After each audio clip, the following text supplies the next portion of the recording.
Welcome everybody to today's speed build, which is the second speed build in this series. Today we are building an apartment building with one tiny flat in the attic. Reflecting on my first speed build, it does look a little boxy from the outside, but I'm still satisfied with the inside. For today's building I went a similar roof so that it kind of matches the neighboring house. The color of the roof, however, is different as I went for this black grayish roof with white trim.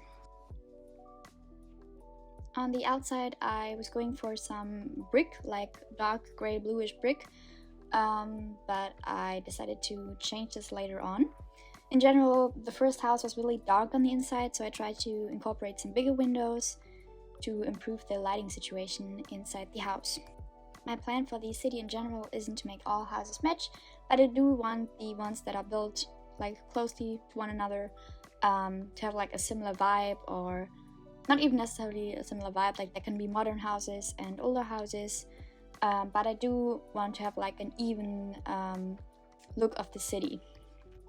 As you can see, I painted the house in a blue color, which is kind of vibrant next to the orange, or like the copper color of the house next to it.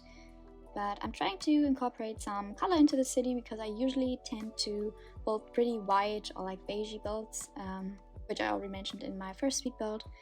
And I'm trying not to do that in this series.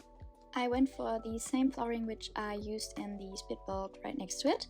I think it's my favorite flooring. I use it in a lot of my builds, but I'm trying not to use it in every single one of them because that would be kind of repetitive. Yeah, I painted the trim again and the ceilings. This is the attic, or like the upstairs area, which is where the flat that will be furnished is located. Yeah, I also think I used the same trim, yeah, that I used in the house next to it. I don't know, I have my favorites, I like to use it. Yeah, I went for these nice doors. The flat on the ground level and on the first floor, or like second floor, those aren't going to be usable. Those are just like NPC doors to them later on, so there will be like an NPC living there, but you can't rent them out or like buy them. And I said earlier that I wasn't going to do everything in white, but the hallway is kind of white. I mean, I added these blue tiles on the floor, but the walls are going to stay white. I also added in a garage, which I kind of regret not doing in the other house, because realistically one would park like with the car on the street or like on the side of the street, but in The Sims it's not possible, so the car will go straight into inventory, which I really dislike. Yeah, so I should have added like a car parking space on the lot next to this from the first speed build. Yeah, but I'm going to do that in the future, I think, with all of my builds, or like all of my family home or private builds.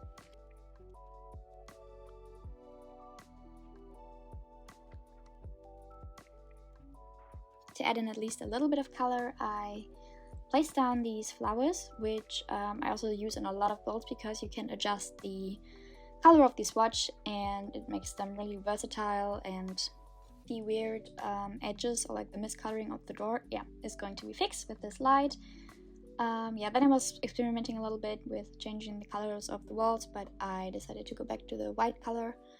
Of course, I can't miss radiators in my build.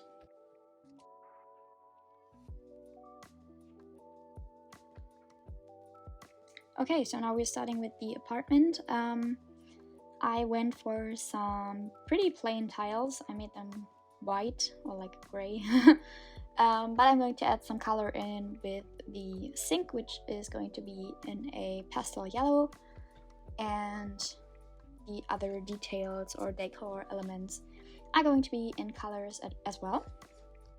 And I am going to add like curtains later on, which is kind of stupid in a bathroom, but I really wanted to place those down.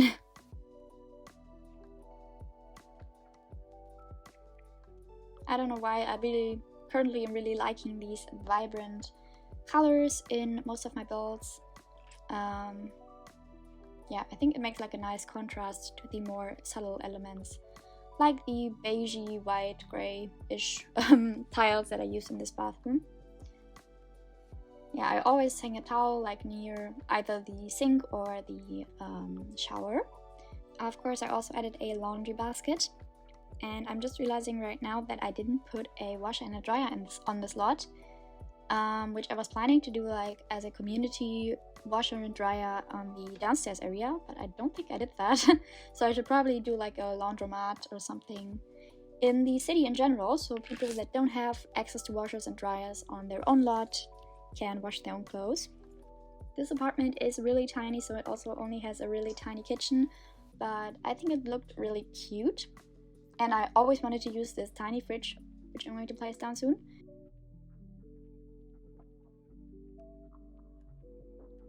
And I thought this was the perfect opportunity. The color scheme for this apartment is kind of all over the place.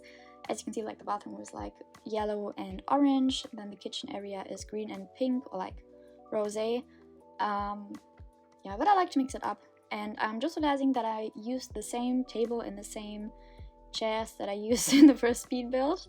Maybe I should pay a little more attention and don't do that in every build that I do. I decorated with a few flowers again.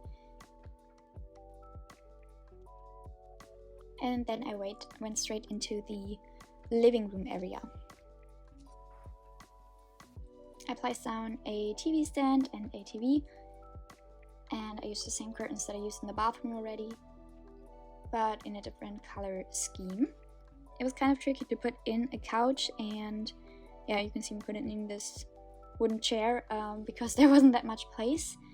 But I did play test it, and you could, like, it's possible to move behind the couch and use the fridge and get to the bedroom, which is in the back, and use the office nook.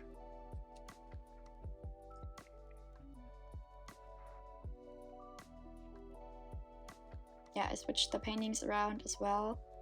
Like the one that was above the table beforehand, I switched that with the one above the little office area. I'm also using these wardrobes in a lot of my builds, but I think they are kind of versatile because they're the only huge ones, and where I live it's normal not to have like a built-in closet, but have like a separate closet, like the IKEA, I think it's supposed to be like an IKEA closet, this one. Yeah, I really like to use it.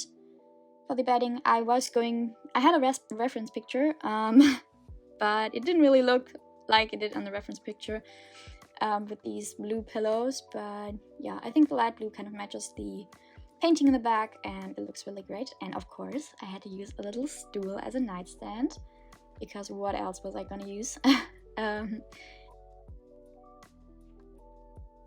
I also added a carpet, and I think in general the room is still kind of empty, but I didn't do the mistake that I always do and build giant rooms and don't know how to decorate them. Like I said, this is kind of a tiny apartment, but for the bedroom there was like a lot of space, which I didn't really know how to use, but I think it looks really cozy and cute. I tried to reuse some of the color schemes from the bathroom to make the apartment overall look kind of matching, even though there are like a lot of different colors going on here. Yeah, I added this mirror, which I think was really nice. Then I went straight into the outside decoration. I wanted to add a tree, but I had the same problem I had with first build, that most of the trees kept clipping into the build. But this one actually surprisingly didn't do that. So I checked here. Yeah, but it didn't. And so I could place it down. This is also like an apartment building, so I did place down these community letterboxes. I did use testing sheets enabled true and the debug to place down these markers which mark that it's like an apartment lot building, and that the downstairs room and the one on the first floor, those are NPC rooms. Then I also added these vines, which I had to add with move objects on because I placed down the the apartment lot elements first, which won't let you alter anything outside of the apartment anymore, which was kind of stupid that I did that first. But yeah, then I added these vines as well. And that is my second speed build in this town done. I hope you enjoyed it, and I see you in the next one.